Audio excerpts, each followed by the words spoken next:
ငပေါ်ဤပဟေလိညံဆန်းနှင့်ရွာသူကြီးတို့ရွာလုံးကျွတ်အလွဲကြီးလွဲကြပုံကြောက်တန်းရွာဆိုတာရွာနာကကဆုံခင်းတွေတမာပင်တွေနဲ့ငိမ့်တက်လာတဲ့ကြေးရွာကြီးတစ်ရွာပါဒါပေမဲ့အဲ့ဒီရွာမှာငပေါ်ဆိုတဲ့ကောင်လေးတစ်ယောက်ရှိနေတဲ့၍တော့ဘယ်တော့မှမငိမ့်သက်ပါဘူး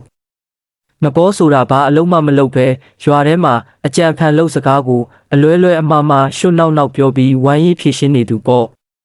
ရွာသူကြီးဥပတော်မှာတော့အလွန်တရာဖိုးတန်နေဆိုပြီးဂုံယူနေတဲ့မြင်းဖြူကြီးတကောင်ရှိပါတယ်သူကြီးကသူ့မြင်းဖြူကြီးကိုရွာထဲကလူတိုင်းမြင်အောင်မြင်းဆက်ကြိုးကိုကင်ပြီးအမြဲတမ်းကြွနေတတ်တာပါတနေ့မှာသူကြီးဥပတော်ကရွာစရက်ပေါ်မှာစပွဲခုံချရွာသားတွေကိုမိကုန်းချွေနေတာပေါ့ကြည်ကြဆန်းရွာသားတို့ငါရဲ့မြင်းဖြူကြီးဟာမြို့ပေါ်ကတထေးကြီးစီကနေဝဲလာတာဒီမြင်းဖြူကြီးကလေလိုမြန်တာဘသူမှလိုက်မမိဘူးငပေါ်ကဇရက်အောက်ကနေစေးတံတောက်ရင်လှမ်းပြောလိုက်ပါတယ်သူကြီး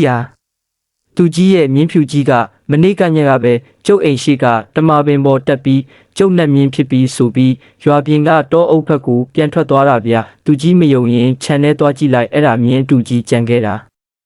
သူကြီးကဒေါသတကြီးနဲ့မြင်းခြံထဲသွားကြည့်လိုက်တော့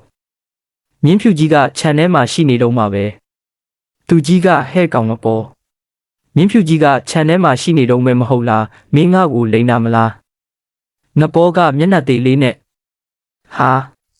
သူကြီးရကျုပ်ကမြင်းအစ်စ်ကပြန်သွားတယ်လို့ပြောတာလေအခုကတ်နေတာကသူကြီးမသိအောင်တရေမကလာထားပေးသွားတဲ့ကြောက်စင်းတူမြင်းအတူကြီးလေသူကြီးဥပတော်မှာမြင်းတူဆိုတဲ့စကားကြားလိုက်ရတော့ရင်ဘက်ကိုလက်နဲ့ဖိပြီးမြင်းဖြူကြီးကိုတေချာပြန်ကြည့်ရပါတော့တယ်ရွာသားတွေလည်းတဟာဟာနှက်အောင်ရေးကြတော့တာပေါ့သူကြီးဥပတော်ကငပေါ်ကိုမကျေနပ်တာနဲ့ရွာထဲကဆရာဘူဆိုတဲ့ဘိန်းတော်ဆရာကြီးနဲ့ပေါင်းပြီးငပေါ်ကိုအယူလုပ်ဖို့ကြံပါတော့တယ်ဆရာဘူကရွာစရက်ပေါ်မှာဆေးအိုးကြီးတစ်လုံးတင်ထားပြီးရွာသားတို့ငါမှာဘာယောဂမဆိုပျောက်တဲ့အေဂရီတန့်စင်ဆေးရှိတဲ့ဒီဆေးကိုတစ်ခွက်တောက်ရင်ဘာယောဂမှမဖြစ်တော့ဘူးဒါပေမဲ့ဆေးတောက်ခကရွှေတပဲပေးရမယ်ရွာသားတွေမယုံမရဲဖြစ်နေချိန်မှာငပေါ်ကရှေ့ကိုထွက်လာပါတယ်ဆရာကြီးကျုပ်မှာတော့ရွှေမရှိဘူးဒါပေမဲ့ကျုပ်မှာ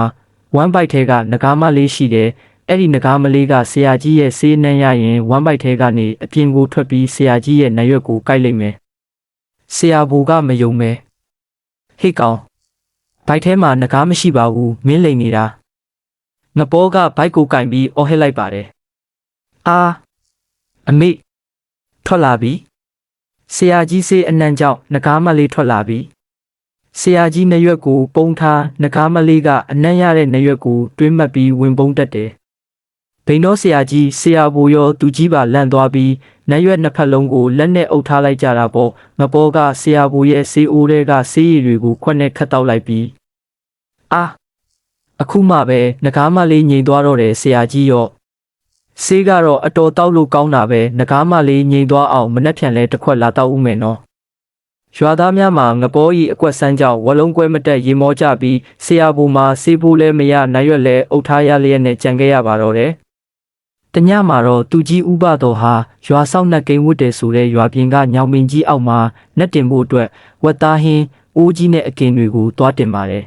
။ငပေါ်ကဒါကိုကြိုတိထားတော့ညောင်မင်းကြီးနောက်ကနေပုံနေလိုက်တာပေါ့။သူကြီးကဥချပြီးအရှင်နှက်မင်းကြီး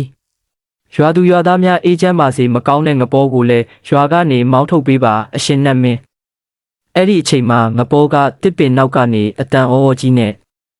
သူကြီးဥပတော်ငါရွာဆောက်နှက်မင်းပဲနေ့ရဲ့တောင်းစုကိုငါကြားတယ်ဒါပေမဲ့နင်းတင်ထားတဲ့ဝက်သားဟင်းကအယိုးတွေများလုံးနဲ့ငါမှနှက်ဖြစ်နေပေမဲ့တော့မကောင်းဘူးငါအတွက်အသားကြီးပဲရွေးပြီးလက်နဲ့ခွန်ကျွေးစမ်းသူကြီးမှာကြောက်လက်တကြားနဲ့ဝက်သားဟင်းတွေကအသားတွေကိုရွေးပြီးတစ်ပင်ခွာကြားတဲ့ကိုလှမ်းခွန်ပေးရတော့တာပေါ့ငပေါ်လဲတစ်ပင်နောက်ကနေပဆက်ဟပြီးဝက်သားဟင်းတွေကိုအဝစားလိုက်ပါတယ်အဝစားပြီးတဲ့အခါငပေါ်ကအတန်ပြောင်းပြီးအေးငါနတ်မင်းအတော်ပိုက်ဝသွားပြီးဒါနဲ့သူကြီးနေမနှက်ဖြန်ကြရင်ငပေါ်ကိုရွှေတင်ကား30ပြားသွားပေးလိုက်ပါမဟုတ်ရင်ငါနတ်မင်းနေ့အိမ်ပေါ်ဆင်းပြီးညတိုင်းဝက်သားဟင်းလာတောင်းစားမယ်သူကြီးဥပတော်မှာမှန်ပါအရှင်နှက်မင်းဆိုပြီးတုံရင်နဲ့အိမ်ကိုပြန်ပြေးရပါတော့တယ်နောက်တနေ့မနက်မှာသူကြီးဥပတော်ဟာငပေါ်အိမ်ကိုရွှေတင်ကား30ပြားသွားပေးပါတယ်ဒါပေမဲ့ငပေါ်အိမ်ရှိရောက်တော့ငပေါ်ကသူ့တငယ်ချင်းတွေကိုဝက်သားဟင်းနဲ့ကျွေးမွေးပြီးမ နေ့ညကသူကြီးခွန့်ကြွေးတဲ့ဝက်သားဟင်းကတော့အတော်အရသာရှိတာပဲကွာဆိုပြီးပြောနေတာကိုသူကြီးကြားသွားပါတော့တယ်သူကြီးဒေါသထွက်လွန်းလို့ရွှေတင်ကားတွေကိုပြန်သိမ်းပြီးမင်း